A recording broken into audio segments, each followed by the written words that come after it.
안녕하세요. 저는 경기도 수원에 사는 60대 여성입니다. 상상하기조차 힘든 아픔을 겪은 지도 1년이 훌쩍 넘었네요. 작년 봄, 저는 목숨보다 귀한 외동딸을 잃었습니다. 시간이 지나면 모든 슬픔이 희미해진다고 하지만 아직은 그런 날이 쉽게 와줄 것 같지 않네요. 세상에 어떤 슬픔이 자식을 앞세운 슬픔보다 더할까요? 딸은 제 삶의 전부였습니다. 늦게 얻은 외동딸이라 정말 애지중지 키웠죠. 그런 딸이 결혼 반년 만에 갑작스럽게 떠나버린 겁니다. 경찰에 전화를 받았을 때 세상이 무너지는 것 같더군요. 사고사로 결론이 났지만 엄마의 직감이란 게 있잖아요. 뭔가 이상했습니다. 그래서 사건을 파헤치던 중 전혀 생각지도 못한 충격적인 사실들을 마주하게 됩니다. 혹시 저처럼 사랑하는 가족을 잃고 방황하는 분들이 계신다면 포기하지 말라고 전하고 싶습니다. 진실은 언젠가 반드시 밝혀진다는 것을 저는 믿거든요. 그럼 이제부터 예상치 못한 진실을 마주하게 된 그날의 이야기를 하나하나 들려드리겠습니다. 무엇을 상상하시든 아마 그 이상의 충격을 받게 되실 겁니다. 딸이 떠난 지 1년, 저는 여전히 매일 아침 딸의 사진을 보며 하루를 시작했습니다. 결혼한 지 반년 만에 떠났으니 사위와 함께한 결혼 생활이 그리 길진 않았지만 두 사람이 서로를 얼마나 사랑했는지 저는 잘 알고 있었습니다. 진석이는 정말 좋은 사위였어요. 대기업에 다니는 능력 있는 청년이었고 무엇보다 제 딸을 눈에 넣어도 아프지 않을 만큼 아꼈습니다. 결혼식 날 딸을 바라보며 행복에 겨워 어쩔 줄 모르던 모습이 아직도 생생합니다. 그런 진석이가 딸이 떠난 후 완전히 다른 사람이 되어버렸습니다. 유정이가 떠나고 나서 사위는 회사도 그만둬 버렸어요. 퇴직금으로 받은 돈은 술값으로 탕진하고 있었고 신혼의 설렘으로 아기자기하고 깔끔했던 아파트는 쓰레기 더미로 변해가고 있었습니다. 저는 매주 한 번씩 그 집에 찾아가 청소도 해주고 반찬도 만들어주며 폐인이 되어버린 사위를 돌보고 있었죠. 딸이 살아있을 때도 저는 부모님을 일찍 여인 진석이를 사위라기보다는 아들같이 생각했거든요. 그런 사위가 망가져가는 모습을 지켜보는 건 딸을 잃은 다음으로 고통스러운 일이었습니다. 그날도 저는 여느 때처럼 반찬통을 들고 사위의 아파트를 찾았네요. 엘리베이터에서 내려 복도를 걸어가는데 옆집 현관문이 열리며 30대 중반쯤 되어 보이는 여자가 나왔어요. 그런데 눈이 마주친 여자가 잠시 머뭇거리는가 싶더니 갑자기 저를 향해 걸어오더라고요. 저기 지금 902호 가시는 건가요? 네, 맞습니다. 왜 그러시죠? 여자는 주위를 둘러보며 목소리를 낮췄습니다. 그러더니 마치 엄청난 비밀이라도 털어놓는 듯 얼굴에 두려움이 가득한 채 말했죠. 조심하세요. 지 와이프까지 때려죽인 아주 포악한 놈이 사는 집이에요. 순간 저는 귀를 의심했습니다. 아니, 이 여자가 무슨 말도 안 되는 소리라는 거야? 하지만 여자의 표정은 너무나 진지했어요. 그게 무슨 말씀이세요? 우리 딸은 사고로... 사고? 그걸 믿으세요? 그날 밤 집에서 부부싸움 소리가 얼마나 크게 들렸는데요. 그러고 나서 따님이 잘못된 거잖아요. 멀쩡한 성인이 왜 베란다에서 실족해요? 아니요. 그날 사위는 약속 때문에 집에 있지도 않았어요. 뭔가 오해하시는 것 같은데... 그러자 제 얘기를 듣던 여자가 안타까운 표정으로 혼잣말처럼 중얼거렸습니다. 정말 아무것도 모르시는구나. 네? 더 이상 알려고 하지 마시고 그냥 그 집에 자꾸 드나들지 마세요. 그러다 큰일 나요. 여자는 더 이상 말하지 않고 급하게 엘리베이터 쪽으로 사라졌습니다. 저는 그 자리에 얼어붙은 듯 서 있었어요. 가슴이 미친 듯이 뛰고 손이 덜덜 떨려 들고 있던 반찬통까지 흔들렸습니다.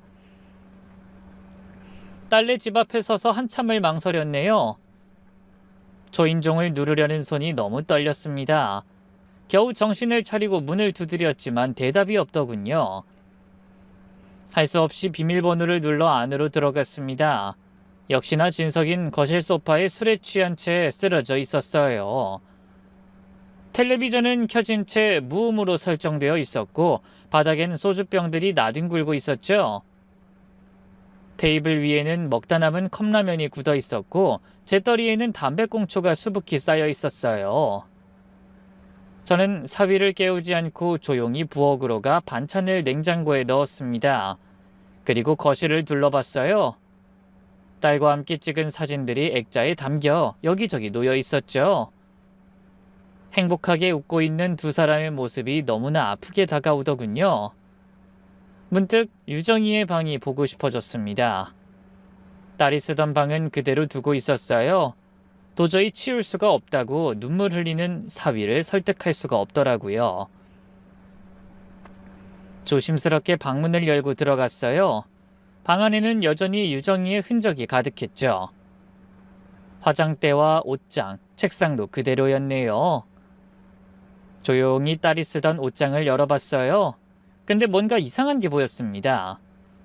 눈물로 앞이 흐려져 제대로 보이진 않았지만 듬성듬성 비어있는 곳이 보인 겁니다. 패션 회사에 근무하던 딸은 평소 옷에 관심이 많았어요. 그래서 비좁을 만큼 옷이 촘촘하게 들어가 있었죠. 그런데 그날은 군데군데 빈 공간이 보이더라고요. 고개를 돌려보니 화장대 위에 있던 향수병 몇 개도 없어진 것 같았고 책상 서랍을 열어보니 딸이 쓰던 일기장도 없었습니다. 가슴이 철렁 내려앉았어요. 왜 있어야 할 물건들이 없어진 건지, 차마 딸의 물건에 손댈 수 없다던 사위에게 심경의 변화가 찾아와 방을 정리하고 있는 건지 마음이 착잡했습니다. 한숨을 쉬며 무거운 마음으로 사위를 바라보다 발길을 돌려 집을 나섰죠. 엘리베이터에서 내려 아파트 입구로 향하는데 누군가 반갑게 말을 걸었습니다. 안녕하세요. 오늘도 사위 만나고 가시나 봐요. 사람 좋아 보이는 아파트 경비원이었습니다. 절 보자 가볍게 목례하더군요. 가끔 딸네 집에 오갈 때마다 마주치던 사람이었어요. 사고 이후 저를 안타까운 표정으로 바라보며 종종 음료수를 건네기도 하고 사위를 걱정하기도 하던 사람이죠. 네, 수고하세요. 조심해서 들어가세요. 짧은 인사였지만 상대의 걱정과 따뜻한 마음이 느껴졌습니다. 며칠 후 저는 사위가 깨어 있을 것 같은 시간에 다시 딸네 집에 찾아갔어요. 초인종을 누르자 한참 만에 사위가 문을 열었습니다. 부스스한 머리에 수염이 덥수룩하게 자란 모습이었네요. 어머니 오셨어요. 진석아, 밥은 먹은 거야? 사위는 의무적으로 고개를 끄덕였지만 아마 먹지 않았을 것 같았죠. 안으로 들어가 냉장고를 열어보니 역시나 며칠 전에 해다준 반찬이 그대로 남아있었어요. 저는 한숨을 쉬며 제가 반찬과 함께 가져다 놓은 즉석밥을 꺼내며 물었어요. 진석아, 방에 있던 유정이 물건들이 좀 없어진 것 같더라. 혹시 네가 치웠니? 사위는 딸의 이름을 듣자 얼굴이 대번에 굳어지더니 고개를 저었습니다. 아니요, 저는 그 방에 들어가지도 않아요. 소파에서 먹고 잔지 한참 됐어요. 그럼 그게 어디로 간 걸까? 향수도 여러 개 없어지고 옷이랑 가방도 몇 개 안 보이던데. 글쎄요, 어머니가 착각하신 거겠죠 뭐. 사위의 초점 없는 눈을 보니 정말로 관심이 없어서 모르는 것 같기도 했습니다. 유정이 핸드폰은 그때 결국 못 찾았지? 네. 뭐 어디로 간 건지 경찰이 마지막까지 찾아보려고 했는데 결국 못 찾았잖아요. 그 말을 하는 사위의 목소리에 아직도 슬픔이 배어 있어 더는 묻지 못했습니다. 하지만 여전히 기분은 찜찜했어요. 주인 없는 물건이 하나둘 사라졌다는 게 너무 이상했죠.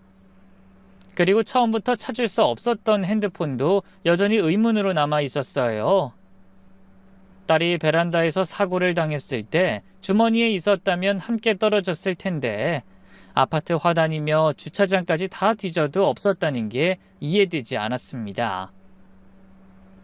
유정이는 핸드폰으로 업무를 많이 본다며 언제나 가까이에 두는 버릇이 있었거든요. 그리고 그맘때 저를 가장 혼란스럽게 한 건 무엇보다 옆집 여자의 말이었습니다. 그 여자가 무심코 건넨 말이 계속 머릿속을 맴돌았어요. 정말 그날 밤 제가 모르는 무슨 일이 있었던 건 아닐까 가슴이 답답했죠. 사고 당일 사위는 분명 약속이 있어 집에 없었다고 진술했어요. 하지만 여자의 말은 달랐네요. 그런데 하필 그날 복도에 CCTV가 고장나는 바람에 오가는 사람을 확인할 수 없었다는 게 문제였어요. 하지만 저는 사위를 믿고 싶었습니다. 유정이를 그토록 사랑했던 사람이 그럴 리 없다고 생각했죠. 그런데도 마음 한구석에서는 완전히 잘라내지 못한 의심의 씨앗이 조심스럽게 싹을 틔우고 있었습니다. 며칠의 고민 끝에 저는 딸의 주변 사람들을 한번 만나보기로 했어요. 혹시 제가 알고 있는 사위의 모습 뒤에 뭔가 감추어진 이면이 있었던 게 아닐까 하는 의구심을 떨치지 못한 겁니다. 그래서 딸이 가깝게 지내던 사람들에게 뭔가 사위에 대해 얘기했을지도 모른다는 생각이 들더라고요. 가장 먼저 만난 건 딸과 제일 친했던 고등학교 동창 은지였어요. 은지는 딸의 이야기가 나오자 눈시울을 붉혔습니다. 아직도 믿기지 않아요. 유정이가 그렇게 갑자기 떠났다는 게. 그러게 말이다. 은지야, 혹시 유정이가 진석이랑 사이가 안 좋다고 말한 적 있니? 제 말에 딸의 친구는 단호하게 고개를 저었습니다. 아니, 전혀요. 오히려 반대였어요. 유정이는 항상 진석 씨 자랑뿐이었어요. 결혼하기 전이나 결혼 후나 한결같이 자상하다고. 매일 아침 유정이한테 맛있는 커피 만들어주려고 바리스타 자격증까지 딴 사람이라고요. 그래? 그럼 부부싸움 얘기 들은 것도 없겠네?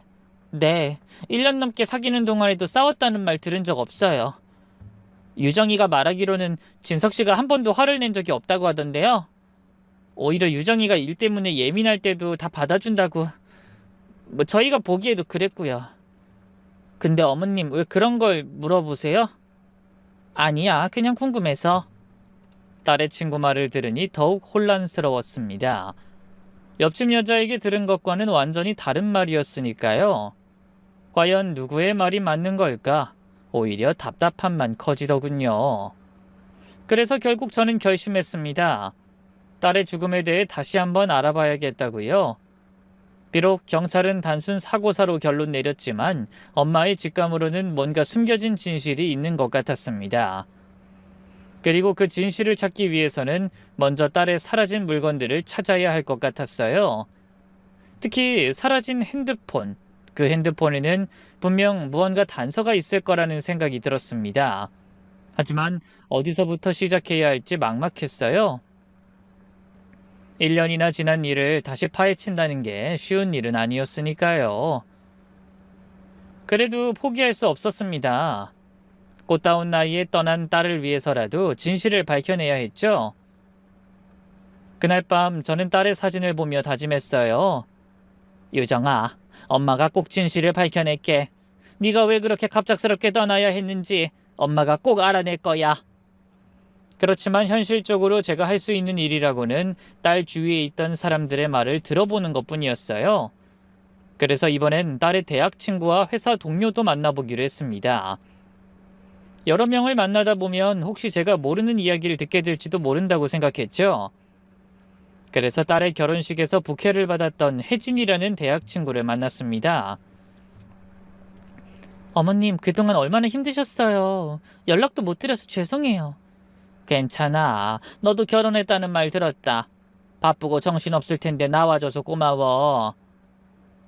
근데 혜진아, 혹시 유정이가 떠나기 전에 무슨 고민이 있다거나 힘든 일 말한 적 없니? 혜진인 잠시 생각하더니 고개를 저었습니다. 특별한 건 없었어요. 오히려 너무 행복해 보였어요. 진석 오빠랑 휴가 계획도 세우고 있다고 했었거든요. 그래? 부부 사이에 무슨 문제는 없었고? 전혀요. 유정인 결혼하고 더 행복해했어요. 그래서 저도 남자친구랑 결혼하기로 결심한걸요? 결혼하면 유정이랑 진석 오빠처럼 행복할 수 있을 것 같았거든요. 그때 두 사람 보기 좋다고 부러워한 친구들 많아요. 혜진이의 말도 은지와 비슷했습니다. 제가 만난 딸의 지인들은 한결같이 딸과 사위가 보기 좋았다고 했어요. 하지만 옆집 여자는 두 사람이 크게 싸웠다고 했는데 그 여자가 뭔가 착각을 했다는 결론이 나왔죠. 설마 딸 부부가 흔히 말하는 쇼윈도 부부처럼 남들 앞에서만 사이좋은 척했던 거라고는 생각하고 싶지 않았습니다. 참, 그런데 한 가지 이상한 게 있긴 했어요. 혜진이가 갑자기 인상을 쓰며 말했습니다. 뭐? 뭐가 이상했는데? 유정이가 결혼하고 나서 누가 지켜보는 것 같아서 기분이 이상할 때가 있다고 했어요. 저는 깜짝 놀랐습니다. 처음 듣는 말이었어요. 누가 지켜본다고?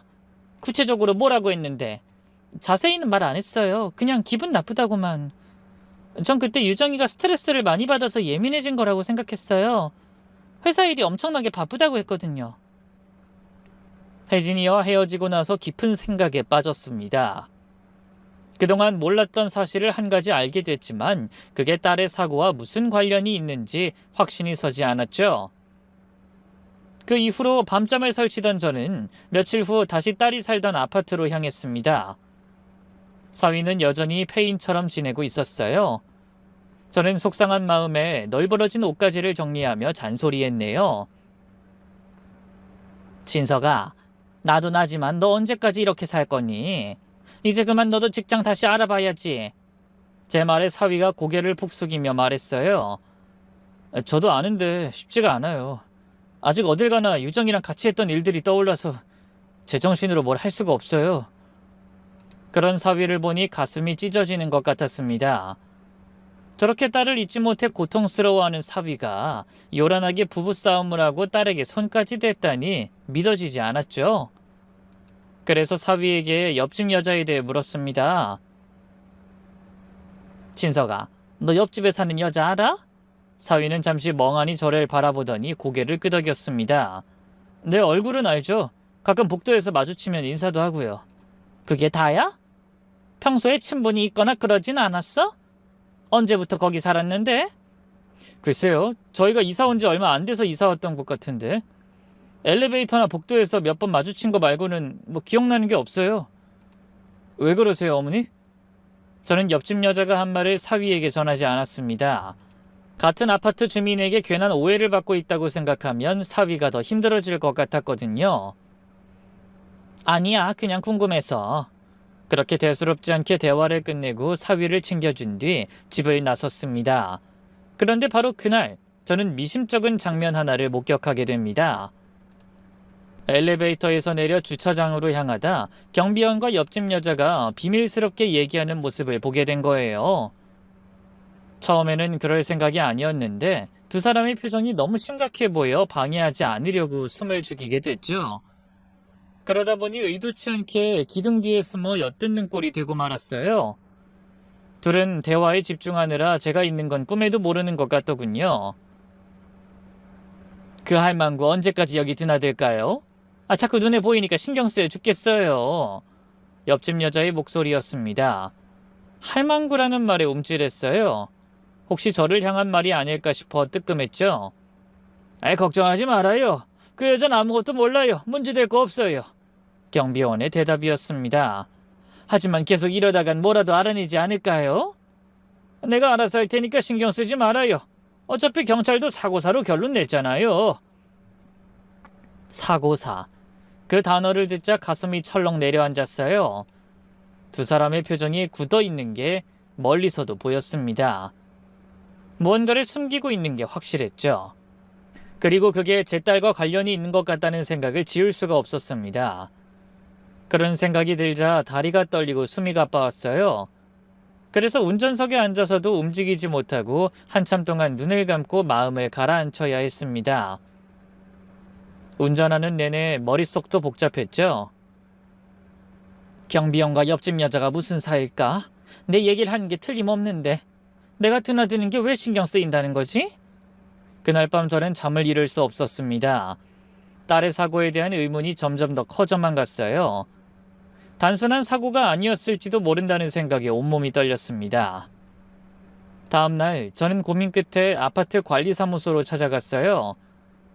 딸의 사고가 있던 날 CCTV가 고장났었다는 건 알고 있었지만 혹시나 다른 단서가 될 만한 게 없을지 물어보고 싶었거든요. 하지만 관리사무소 직원은 난감한 표정을 지었어요. 1년이나 지난 일이라 그날 CCTV는 고장나서 따로 남은 게 없는 건 알고 계시죠? 그건 알고 있는데 혹시나 해서요. 죄송합니다. 저희가 도와드릴 수 있는 건 없는 것 같네요.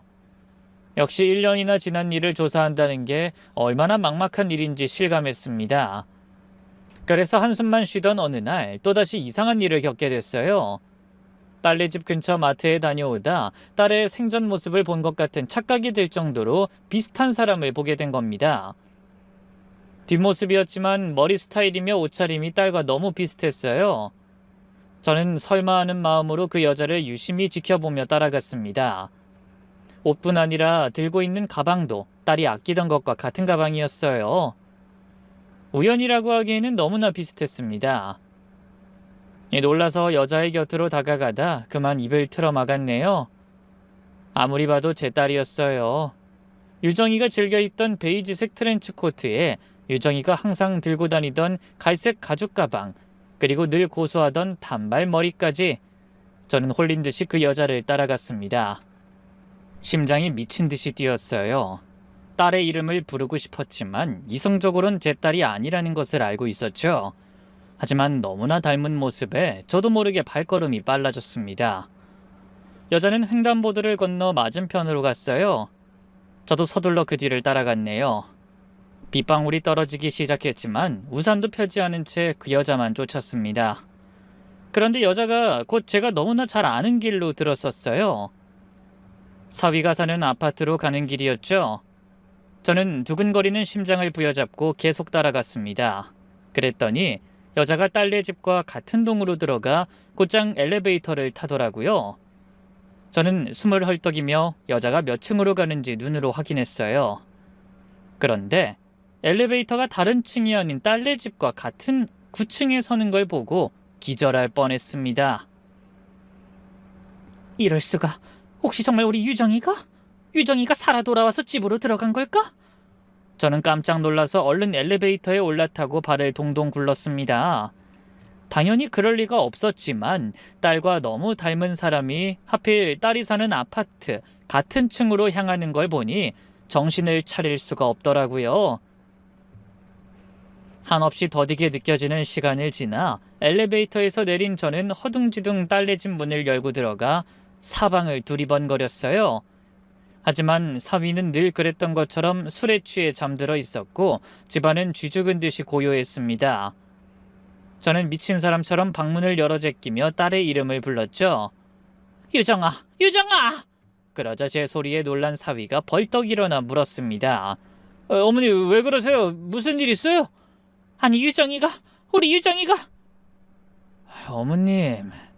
사위는 안타까운 표정으로 절 바라보며 말을 잇지 못했습니다. 그 눈빛이 말하는 게 무엇인지 듣지 않아도 알 수 있어 갑자기 눈물이 흘렀어요. 유정이는, 제 딸은 이제 세상 어디에도 없으니 제발 정신 차리라는 눈빛이었죠. 하지만 정말 이상한 일이었어요. 전 분명 딸과 똑같은 여자가 9층에 내리는 걸 확인했으니까요. 그때 갑자기 사위가 걱정스러운 표정으로 물었습니다. 어머님, 내일 병원에 한번 가볼까요? 병원이라니. 혹시 내가 정신이라도 나갔다는 거야? 아니야, 내가 분명히 유정이랑 닮은 여자가 여기로 오는 걸 봤어. 눈 뜨고 꿈을 꾼 것도 아닐 텐데 이게 대체 무슨 일인지. 그 말을 하다 갑자기 뭔가가 떠올라 벌떡 일어섰어요.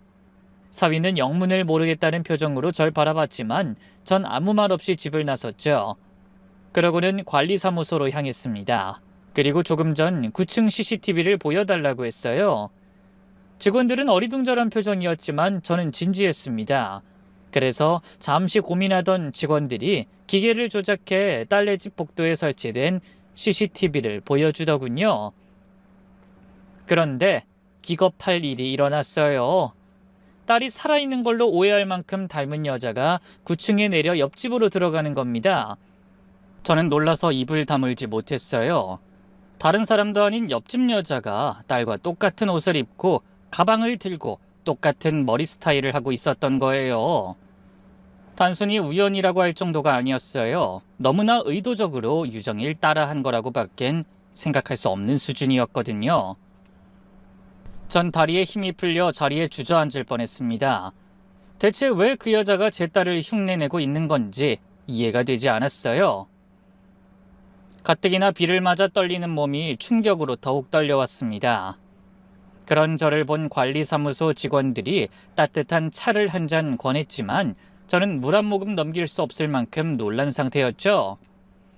잠시 후 어떻게 왔는지도 모르게 집에 돌아온 저는 소파에 털썩 주저앉아 그간의 일을 머릿속으로 정리해봤습니다. 제 모든 의심과 걱정의 시작은 우연히 옆집 여자가 던진 한마디에서 비롯됐어요. 사위가 몹쓸 인간이라며 그 집에 드나들지 말라던 여자의 말. 그런데 그 말을 했던 옆집 여자가 경비원과 이상한 말을 쑥덕거리는 것도 모자라 딸의 모습을 흉내내고 있었던 겁니다. 그때 딸의 옷장에서 사라진 옷과 향수가 떠올랐어요. 설마 그 여자가... 저는 여자에게서 의심을 거둘 수가 없었어요. 분명 무언가를 숨기고 있는 게 틀림없다고 생각했죠. 여자는 사위가 폭력적인 사람이라고 했지만 제가 딸의 친구들한테 들은 얘기는 전혀 달랐어요. 대체 그 여자는 무슨 생각으로 저에게 사위 욕을 하고 집에 드나들지 못하게 하려 했는지 반드시 다른 이유가 있을 것 같더라고요. 혹시 그 이유가 딸의 사고와 관련이 있는 건 아닐지 심장이 떨리고 입이 바짝 말랐습니다. 그날 이후로 저는 며칠 동안 고민에 빠졌어요. 어떻게 해야 할지 모르겠더라고요. 그냥 직접 그 여자한테 물어볼까? 아니면 경찰에 신고해야 할까? 아니야. 단순히 죽은 사람의 옷차림을 흉내낸다고 해서 경찰이 뭘 해줄 수 있겠어. 결국 저는 그 여자에 대해 더 알아보기로 했습니다. 먼저 관리사무소에 가서 넌지시 물어봤어요. 저기 며칠 전엔 고마웠어요. 근데 혹시 901호에 사는 여자분 아세요? 30대 중반쯤 되는... 직원은 잠시 생각하더니 고개를 끄덕였습니다. 아, 그 김미란 씨요? 작년에 이사 오신 분인데 왜 그러세요? 아니 그냥 그 복도에서 가끔 마주치는데 인사를 안 해서요. 다른 가족도 같이 사는 거예요? 아니요, 혼자 사세요. 아니 근데 그분이 좀 그래요. 그 말도 별로 없고 뭐 교류하는 이유도 하나 없을 거예요. 김미란. 이제 그 여자의 이름을 알게 되었습니다. 하지만 그것만으로는 부족했죠. 더 많은 정보가 필요했죠. 그래서 저는 사위의 집 현관 앞에 앉아 며칠 동안 옆집 여자의 외출 시간을 확인했습니다. 문 여닫는 소리를 들어본 거예요. 보통 오전 11시쯤 외출해서 오후 2시에서 3시쯤 돌아오더군요. 그렇게 며칠을 보낸 후 저는 드디어 결심했습니다. 여자가 외출한 사이에 그 집에 들어가 보기로요. 혼자 아무리 고민해봤자 아무것도 해결되는 게 없었거든요. 그날도 옆집 여자는 11시쯤 집을 나섰습니다. 저는 충분히 시간을 두고 기다렸다 미리 준비한 계획을 실행했어요. 열쇠공에게 전화해 이렇게 말했죠. 저기 내가 오랜만에 딸네 집에 왔는데 현관 도어락이 고장났다네요. 이런 것도 고쳐주실 수 있어요? 곧 젊은 열쇠공이 도착했고 저는 김미란의 어머니인 척하며 문을 열어달라고 했습니다. 전문가들은 역시 다른지 도어락을 교체하거나 부수지 않고 여는 방법이 있더라고요. 떨리는 마음으로 문을 열리기를 기다리는 저는 열쇠공에게 수고비를 내고 인사한 뒤 조심스럽게 집 안으로 들어섰습니다. 그런데 거실을 지나 안방문을 열어보고 그만 충격을 받아 그 자리에 얼어붙고 말았어요. 방이 온통 유정이와 사위의 사진으로 도배돼 있었거든요. 거실 벽면 전체가 사진으로 가득했습니다. 결혼식 사진, 데이트 사진, 심지어 몰래 찍은 듯한 일상 사진들까지요. 아마 좋게 수백 장은 되어 보이는 사진들이 빼곡히 붙어 있더라고요. 놀라서 다리가 후들거렸습니다. 이건 정상이 아니었어요. 완전히 집착에 가까운 광기였습니다. 떨리는 발걸음으로 다른 방도 살펴봤어요. 헌데 그곳엔 더 충격적인 광경이 펼쳐져 있었습니다. 제 딸의 방에서 사라진 물건들이 그곳에 놓여 있었던 겁니다. 딸의 옷과 가방, 신발, 심지어 화장품과 향수까지요. 게다가 책상 위에는 유정이의 일기장까지 놓여 있었습니다. 그때 딸의 친구가 했던 말이 떠올랐어요. 누군가 자신을 지켜보고 있는 것 같아 기분이 이상하다던 딸의 말. 그게 괜한 말이 아니었던 겁니다. 내친 김에 책상 서랍도 하나씩 열어봤어요. 첫 번째 서랍을 열자 저를 경악하게 하는 물건이 나오더군요. 바로 딸과 사위가 가장 행복해했던 결혼식 날 행진하는 둘의 모습을 찍은 사진이었어요. 그런데 그 사진 속 아름다운 딸의 얼굴에 사정없이 빨간 X 표시가 그려져 있었던 겁니다. 마치 딸을 증오하기라도 하듯. 거친 동작으로 그린 것 같았어요. 처음엔 여자가 제 딸을 스토킹한다고 생각했는데 어쩌면 여자가 따라다닌 건 제 딸이 아닐지도 모른다는 생각이 들었죠. 그리고 곧 두 번째 서랍을 열다 숨이 멎을 뻔했습니다. 그곳에 사고 당시 잃어버려 경찰이 그렇게 찾던 제 딸의 핸드폰이 들어있었던 겁니다. 저는 덜덜 떨리는 손으로 그 핸드폰을 집어 급하게 가방에 넣고 집안을 사진으로 찍었습니다. 벽에 붙은 사진들, 제 딸의 물건들, 모든 것을 기록했죠. 서랍에서는 또 다른 사진도 나왔어요. 사위와 딸의 데이트 사진이 분명했는데 딸의 얼굴 대신에 옆집 여자의 얼굴이 들어가 있었어요. 누가 봐도 잘라붙인 게 확실해 보였네요. 사위와 딸의 데이트 사진을 자신의 사진으로 둔갑시켜 놓은 겁니다. 그렇습니다. 여러 정황으로 보아 여자는 제 사위를 좋아하고 있었던 거예요. 그래서 전처의 부모인 제가 사위와 가까이 지내는 게 싫어 더는 집에 드나들지 않도록 말도 안 되는 이간질을 한 게 틀림없더라고요. 하지만 여자의 그 말 한마디가 진실을 캐는 불씨가 되었다는 건 꿈에도 몰랐을 겁니다. 충격과 공포로 몸이 떨렸지만 서둘러야 했어요. 여자가 들어올 시간이 다가오고 있었죠. 저는 중요한 증거들을 모두 사진으로 찍고 딸의 핸드폰만 챙겨 조심스럽게 그 집을 나왔습니다. 엘리베이터를 타고 내려오는 동안에도 심장이 미친 듯이 뛰었어요. 다행히 무사히 집에 도착해서야 긴장이 풀려 현관 앞에 주저앉고 말았죠. 한참 숨을 돌린 후 얼른 충전기를 찾아 딸의 전화기를 연결했습니다. 다행히 전원이 켜졌어요. 딸이 떠나면서 조용히 잠들어 있던 핸드폰이 1년 만에 드디어 다시 세상에 나온 겁니다. 저는 떨리는 손으로 핸드폰에 이것저것을 확인해 봤어요. 그러다 사진첩에서 결정적인 영상 하나를 발견했습니다. 바로 딸이 사고를 당하던 날 찍힌 동영상이었어요. 저는 떨리는 손으로 숨도 쉬지 못하고 영상을 재생시켰습니다. 비록 화면은 흔들렸지만 목소리는 뚜렷하게 들렸고 영상 속에서 벌어지는 일도 분명히 알아볼 수 있었네요. 1년 만에 듣는 딸의 목소리에 저는 참았던 눈물이 터지고 말았습니다. 딸은 베란다로 보이는 곳에서 누군가에게 필사적으로 소리치고 있었어요. 나가요. 지금 당장 내 집에서 나가. 내가 왜? 너만 아니었으면 이 집은 내 집이 될 수 있었어. 네가 나타나지만 않았으면 진석 씨는 분명히 나랑 결혼했을 거라고. 떨리는 딸의 목소리 뒤로 분노에 찬 옆집 여자 김미란의 목소리가 들렸습니다. 미쳤어요? 남의 집에 무단 침입해놓고 그동안 나 따라다닌 것도 당신이지. 이렇게 우리 집에 들어온 것도 처음 아니죠? 비밀번호는 어떻게 알았어? 그런 거 알아내는 거야. 식은 죽 먹기지. 난 진석 씨에 대해서 모르는 게 없어. 그렇게 오랫동안 지켜본 사람인데 감히 너 같은 게 나타나서 내 남자를 채가? 난 대학 때부터 진석 씨만 바라봤다고. 그래서 몰래 들어와서 내 물건들 가져간 거야? 설마 했는데 어떻게 그런 짓을... 그래, 너 같은 거 따라하긴 죽기보다 수치스러웠지만 진석 씨가 좋아하는 스타일이니까. 너처럼 꾸미면 진석 씨도 이제 나한테 돌아올 거야. 정말 제정신 아니야. 가까이 오지 마. 당장 경찰 부를 거야?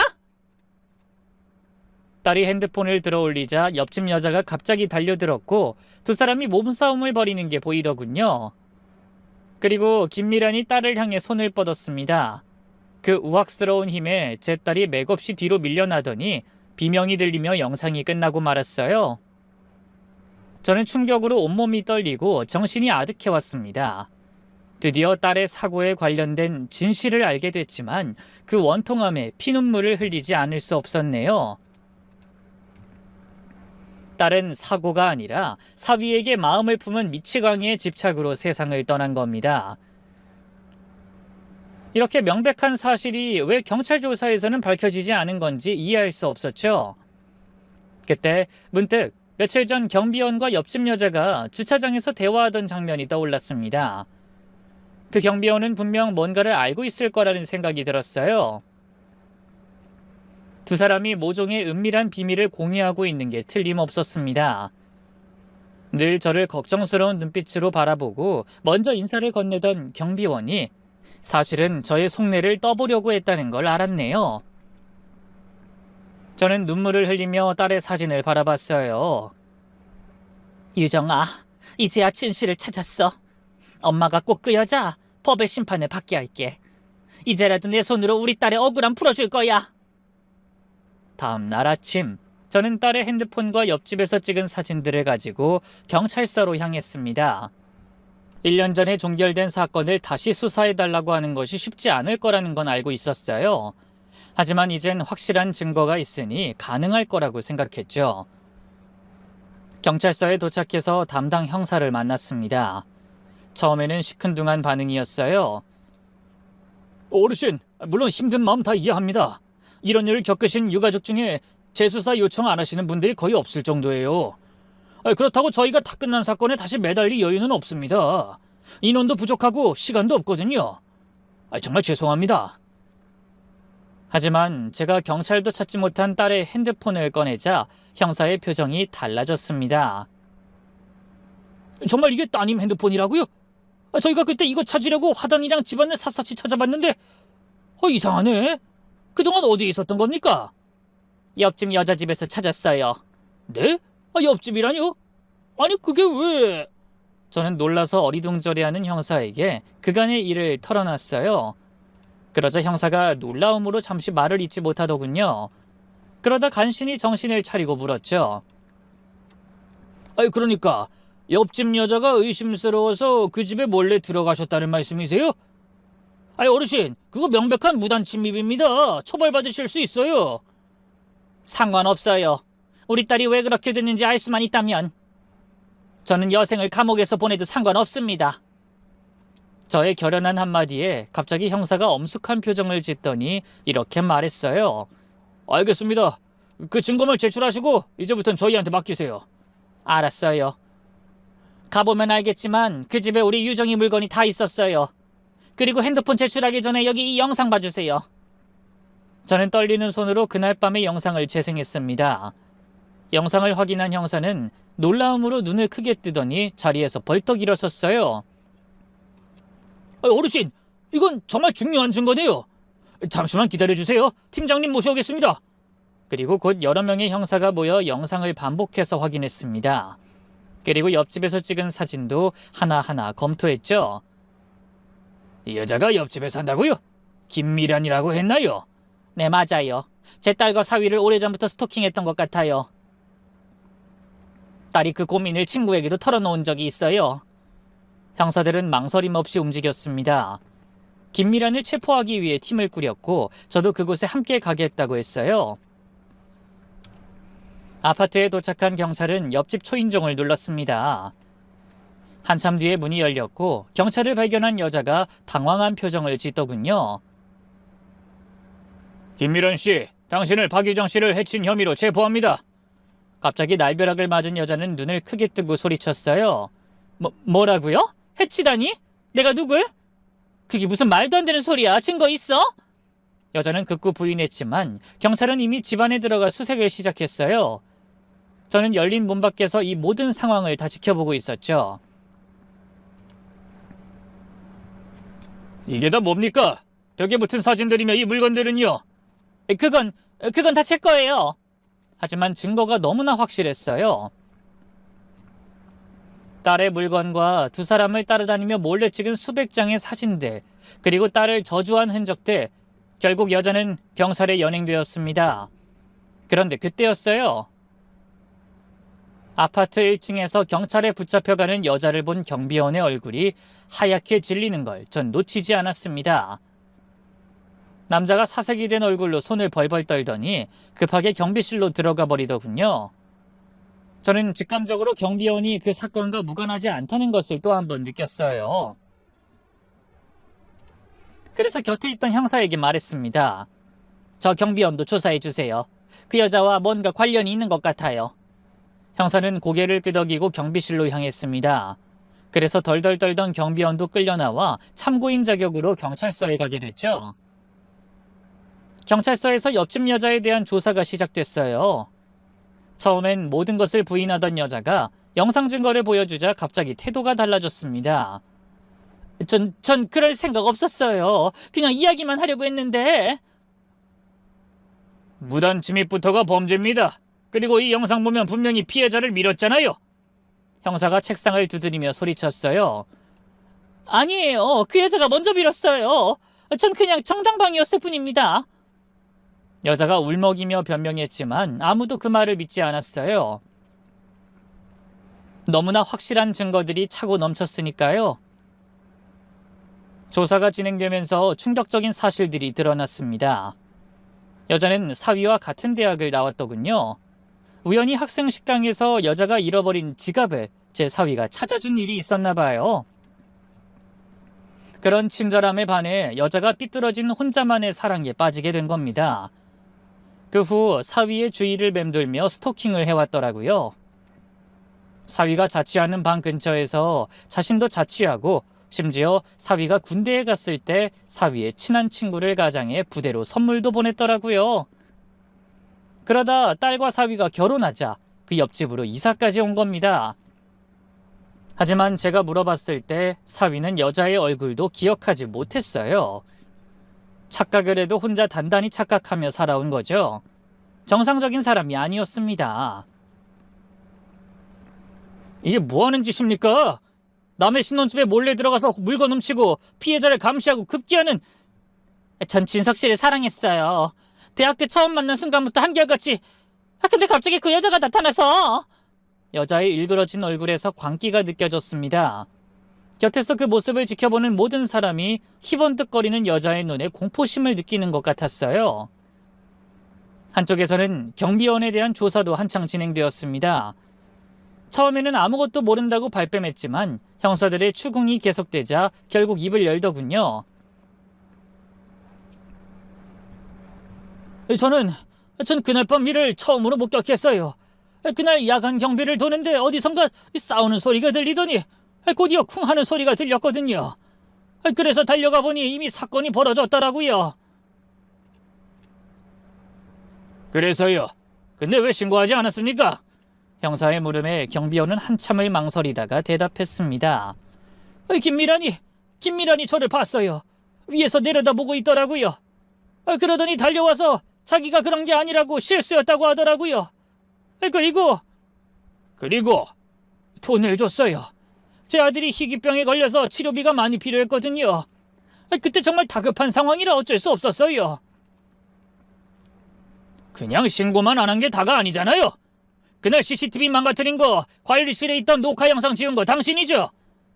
심야에 관리실에 마음대로 접근할 수 있는 사람 당신이 틀림없어. 형사의 날카로운 지적에 놀란 경비원이 결국 울먹이며 고백했습니다. 죄송합니다. 자기가 902호에 들어간 걸 아무도 알면 안 된다고. 그것만 없애주면 매달 100만 원씩 주겠다고 했어요. 그래서 아들 치료비 2천만 원과 매달 100만 원을 받았습니다. 잘못했습니다. 죽을 죄를 지었어요. 저는 분노가 치밀어 올랐습니다. 평범한 얼굴로 웃으며 저에게 인사를 건네던 그 경비원이 돈 때문에 제 딸의 죽음을 덮어버린 겁니다. 저는 남자에게 달려들어 멱살을 잡고 울부짖었습니다. 당신 자식 살리자고 억울하게 죽은 내 딸은 모른 척해? 어떻게 그럴 수가 있어? 어떻게? 그래놓고 그렇게 태평한 얼굴로 나한테 음료수를 줘? 당신이 사람이야? 사람이냐고! 오열하는 저를 형사들이 달려들어 말렸습니다. 하지만 남자는 제가 머리를 뜯고 얼굴을 때려도 미동도 하지 않고 계속 잘못했다고 중얼거리기만 하더군요. 조사가 계속되면서 더 많은 사실들이 밝혀졌습니다. 옆집으로 이사온 김미라는 몰래 숨어 신혼집의 비밀번호를 알아내고 틈만 나면 집에 들어가 딸의 물건을 훔쳤어요. 놀라운 건 딸이 떠나고 나서도 그런 행동을 멈추지 않았다는 겁니다. 아니, 오히려 신이 나서 더한 것 같더라고요. 그러고는 그동안 모아온 딸의 물건들로 자신을 제 딸처럼 꾸미며 언젠가 사위가 자신을 봐줄 거라고 믿었던 것 같아요. 그날도 그랬어요. 진석 씨는 약속이 있다고 나가는 것 같고 그 여자도 분명히 외출한다고 통화하는 걸 엘리베이터에서 들었는데 집에 들어가 보니 그 여자가 있더라고요. 여자가 그날의 상황을 실토하기 시작했습니다. 난 그냥 옷이나 가지러 나오려고 들어간 건데 그 여자가 날 보고 기겁을 했어요. 경찰을 부른다고 핸드폰을 들더라고요. 그래서 막으려고 한 것뿐이에요. 막으려고 밀었다는 겁니까? 아니요. 핸드폰을 뺏으려고 했을 뿐이에요. 근데 그 여자가 베란다로 도망가서 거기서 몸싸움이 벌어진 거예요. 김미라는 끝까지 우발적인 사고라고 주장했어요. 하지만 여자의 핸드폰을 압수해 확인한 경찰의 입장은 달랐습니다. 거짓말하지 마! 당신은 일부러 피해자가 혼자 있는 시간에 찾아갔어. 그날 친구한테 보낸 메시지가 다 말해주고 있다고. 반드시 내 남자를 빼앗아 간 여자를 응징할 거라고 했잖아. 그건 그냥 해본 말이에요. 정말이에요. 일부러 그런 게 아니라고요. 여자는 무의식적으로 딸의 핸드폰까지 감췄으면서 미처 그 안에 무슨 영상이 있었는지는 확인하지 못한 모양이었어요. 다행히 여자가 영상을 확인하지 않은 게 사건을 푸는 열쇠가 되었습니다. 경찰은 김미란의 집에서 더 많은 증거를 발견했어요. 딸과 사위의 일정을 세세하게 적어놓은 수첩, 심지어 두 사람의 대화를 몰래 녹음한 파일들까지. 여자의 스토킹은 상상 이상으로 심각한 수준이었네요. 거의 제 딸과 사위의 모든 일상을 감시하고 있었다고 해도 과언이 아니더군요. 이 정도면 단순한 스토킹이 아닙니다. 계획적인 범죄예요. 형사의 말에 저도 고개를 끄덕였습니다.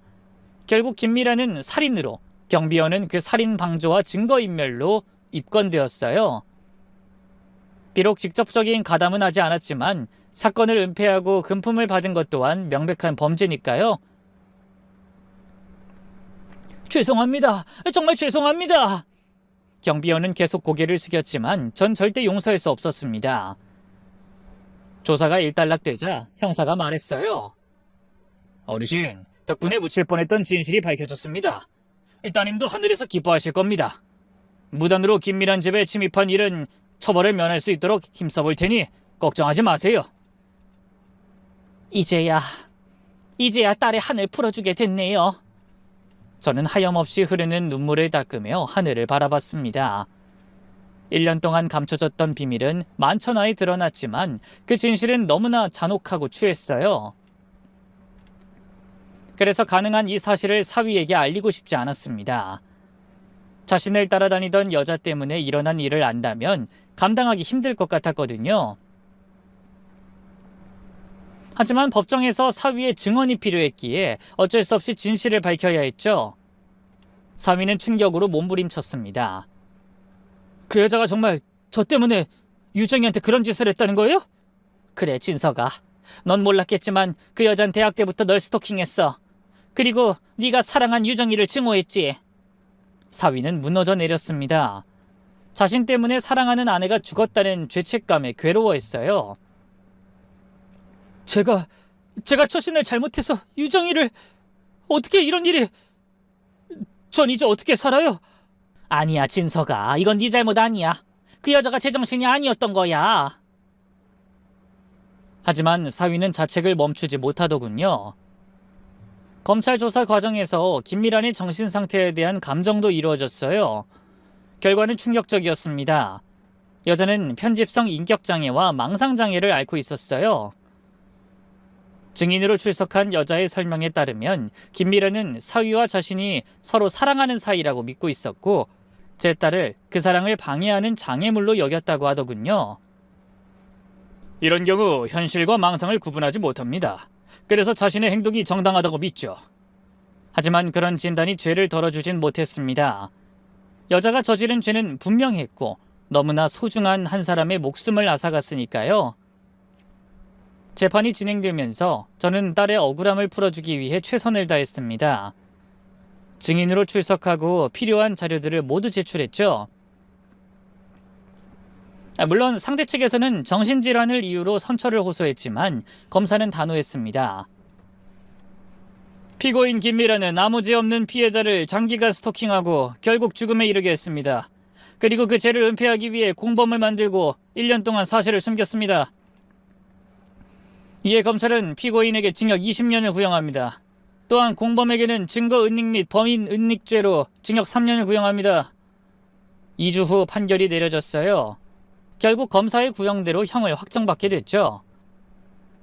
김미라는 그 자리에서 오열했지만 법정에 있는 어떤 사람도 여자를 동정하지 않았습니다. 오히려 20년이 너무 적다며 불만을 토로했죠. 재판이 끝나고 법정을 나오는데 사위가 절 기다리고 있었습니다. 몰라볼 정도로 야위어 있어 딸이 좋아하던 그 건강한 모습은 온데간데 없었어요. 어머니 정말 감사합니다. 어머니의 용기가 아니었다면 유정이의 억울함은 어쩌면 영원히 풀리지 않았을 거예요. 그리고 죄송합니다.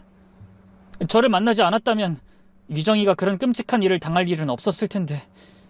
진서가, 이제 우리 자책은 그만하자. 나도 떠난 애 생각하면 후회되는 게 한두 개가 아니야. 하지만 유정이도 우리가 망가지는 걸 원하지는 않을 거다. 사위는 고개를 끄덕였습니다. 네, 어머니가 딸을 위해서 그렇게 어려운 일을 파헤치는 동안 전 멍청하고 무기력하게 술만 퍼먹고 있었다는 걸 깨달았어요. 너무 한심하고 유정이한테 면목이 없습니다. 그래서 이제 다시 시작하려고요. 유정이를 위해서라도 제대로 살아야죠. 저는 사위의 어깨를 토닥였습니다. 물론 저도 처음 사건의 진실을 알고 사위를 원망하는 마음이 없진 않았어요. 저도 사람이니까요. 사위만 만나지 않았다면, 아니 사위가 자기 주변을 맴도는 여자의 존재만 깨달았다면 딸이 떠나지 않았을 거라는 생각에 괴로웠죠. 하지만 후회를 하다 보니 끝이 없었어요. 아예 고아인 사위와의 결혼을 반대했더라면 어땠을까? 그날 내가 딸을 만나러 갔더라면 어땠을까? 하루에도 수십 번 수천 번 후회했습니다. 하지만 그런다고 달라지는 건 없었어요. 그저 남은 사람의 아픔만 더해갔고 그런 모습을 제 딸이 좋아할 리 없다는 생각이 든 겁니다. 그래서 비록 떠난 제 딸은 돌아올 수 없지만 사위라도 다시 일어서는 것을 보며 위안을 삼자고 저 자신을 다독였습니다. 며칠 후 저는 딸의 봉안당에 찾아가 생전에 좋아하던 안개꽃을 놔주며 말했어요. 진석이도 이제 괜찮아질 거야. 많이 힘들어했지만 다시 시작하려고 노력하고 있어. 너도 이제 억울함을 풀었으니 하늘에서 진석이를 응원해 주렴. 그 순간 바람이 불어 안개꽃이 살랑거렸습니다. 마치 딸이 웃으며 대답하는 것 같더군요. 그 후로 사위는 저와의 약속대로 제 길을 위해 노력했어요. 다시 취업하고 술도 끊었죠. 그리고 가끔 저를 찾아와 딸과의 추억을 이야기하곤 합니다. 그렇게 시간은 흐르며 제 상처도 조금씩 아물어갈 거라고 믿고 싶습니다. 물론 자식 잃은 아픔이 완전히 사라지진 않겠지만 이젠 그 아픔과 함께 살아가는 법을 배워야겠죠. 저는 가끔 딸이 살아있을 때의 일들을 떠올립니다. 엄마 밥이 제일 맛있다며 엄지를 치켜 세우던 모습, 사위와 연애하며 행복해하던 모습, 결혼식 날 아름다운 드레스를 입고 환하게 웃던 모습까지. 아직도 옛 생각을 떠올리면 눈물이 먼저 흐르지만 언젠가 그 추억들을 떠올리며 미소 지을 수 있는 날을 기다립니다. 그래야 딸이 제게 남긴 게 슬픔만이 아니라 행복한 시간이 될 테니까요.